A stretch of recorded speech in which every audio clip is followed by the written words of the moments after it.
दोस्तों, महिलाओं में दिन पर दिन आगे का गंजापन बढ़ता जा रहा है। इसे हम ट्रैक्शन एलोपेशिया कहते हैं या इसे हम फ्रंटल एलोपेशिया भी कहते हैं।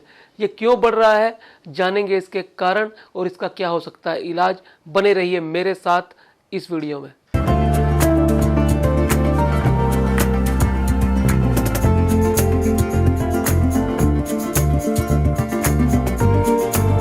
दोस्तों, वैसे तो हेयर लॉस बहुत सारे कारणों से होते हैं और बहुत सारी किस्म के होते हैं।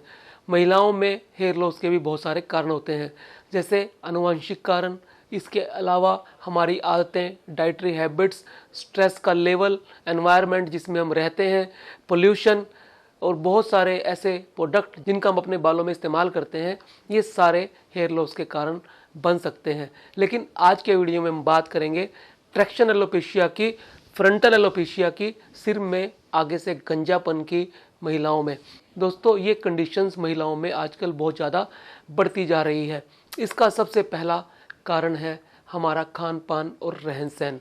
दोस्तों, जब भोजन के अंदर मिनरल्स, प्रोटीन, विटामिन्स पूरे नहीं मिल पाते, फास्ट फूड के चलते हमें भोजन के जरूरी तत्व नहीं मिल पाते, वो भोजन में से मिस हो जाते हैं, तब हमारे बाल पतले होने शुरू हो जाते हैं। हालांकि ये असर पूरे सिर पर देखने में मिलता है, जिसे हम डिफ्यूज हेयर लॉस की क्रोनिक स्टेज या फिर फीमेल पैटर्न बाल्डनेस की अलग अलग स्टेजेस से जानते हैं। फ्रंटल एलोपेशिया में बाल का ये वाला हिस्सा, फ्रंट वाला हिस्सा गंजेपन का शिकार होता है, हेयर लाइन पीछे चली जाती है और फ्रंट से बाल कम होना शुरू हो जाते हैं।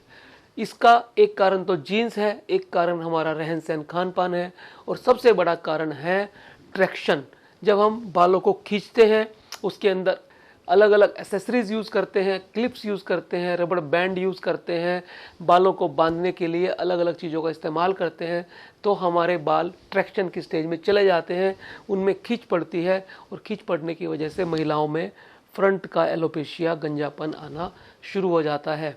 दोस्तों, यदि हम चाहते हैं इस गंजेपन से बचना, यदि हम चाहते हैं अपनी हेयर लाइन को टाइम से पहले ना रिसीड होने देना, यदि हम चाहते हैं ये गंजापन बढ़कर हमारी सुंदरता को खराब ना कर दे, तो हमें इन सारी की सारी एसेसरी से बचना होगा। इनका कम से कम इस्तेमाल करना होगा, चाहे वो रबड़ बैंड है, चाहे वो क्लिप्स हैं और चाहे वो बालों में इस्तेमाल किए जाने वाले अन्य चीज़ें हैं।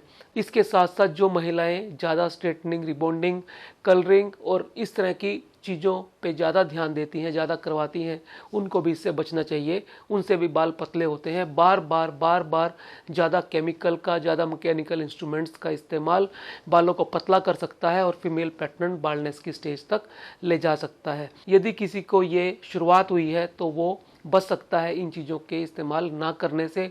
और यदि किसी को फ्रंटल एलोपेशिया ज़्यादा आ गया है, फ्रंट का हिस्सा ज़्यादा खाली हो गया है और जड़ें ख़त्म होनी शुरू हो गई हैं, तो उसके पास दो विकल्प मौजूद हैं। परमानेंट विकल्प है हेयर ट्रांसप्लांट का और टेम्परेरी विकल्प है हेयर पैच का। तो इनसे भी आप अपने बालों को ढक सकते हैं, अपने गंजेपन को ढक सकते हैं।